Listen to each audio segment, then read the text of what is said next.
போலி பேராசிரியர்களை ஊக்குவிக்கும் திமுக அரசு. ஒரு மாநிலத்தின் வளமான பொருளாதார வளர்ச்சிக்கு முக்கியமானதாக விளங்கும் மனிதவள மேம்பாட்டிற்கு அடிப்படையாக விளங்குவது உயர்கல்விதான்.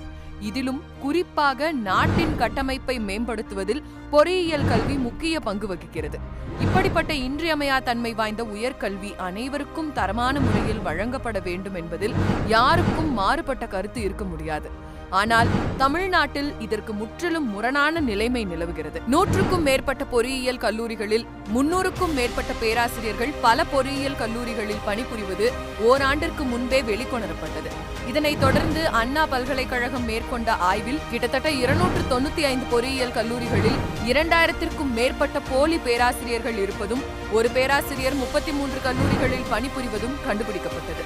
ஆனால் இதுவரை தவறிழைத்தோரை பணியிலிருந்து நீக்குவது, கல்லூரியின் அங்கீகாரத்தை ரத்து செய்வது போன்ற முடிவுகளை திமுக அரசோ அண்ணா பல்கலைக்கழகத்தின் ஆட்சி மன்ற குழுவோ இதுவரை எடுக்கவில்லை. இதன் விளைவாக போலி பேராசிரியர்களுடன் பல்வேறு பொறியியல் கல்லூரிகள் இயங்கிக் கொண்டிருக்கும் அவல நிலை தொடர்ந்து நீடித்துக் கொண்டிருக்கிறது. திமுக அரசின் செயலற்ற தன்மை என்பது போலி பேராசிரியர்களை ஊக்குவிப்பது போல் அமைந்துள்ளது. இதன் மூலம் மாணவ மாணவியரின் கல்வி வெகுவாக பாதிக்கப்பட்டு வருகிறது. எனவே திமுக அரசு உடனடியாக தலையிட்டு தரமான உயர்கல்வியை அனைத்து மாணவ மாணவியரும் பெறும் வகையில் பொறியியல் கல்லூரிகளில் நிலவும் போலி பேராசிரியர்கள் நியமனத்தை தடுத்து நிறுத்த வேண்டும். மேலும் அண்ணா பல்கலைக்கழகம் மற்றும் உயர்கல்வித்துறையால் அமைக்கப்பட்ட குழுவின் பரிந்துரைகளை உடனடியாக நடைமுறைப்படுத்தி அகில இந்திய தொழில்நுட்ப கல்விக் குழுவின் விதிமுறைகளுக்கு ஏற்ப பேராசிரியர்களை நியமிக்க வேண்டும்.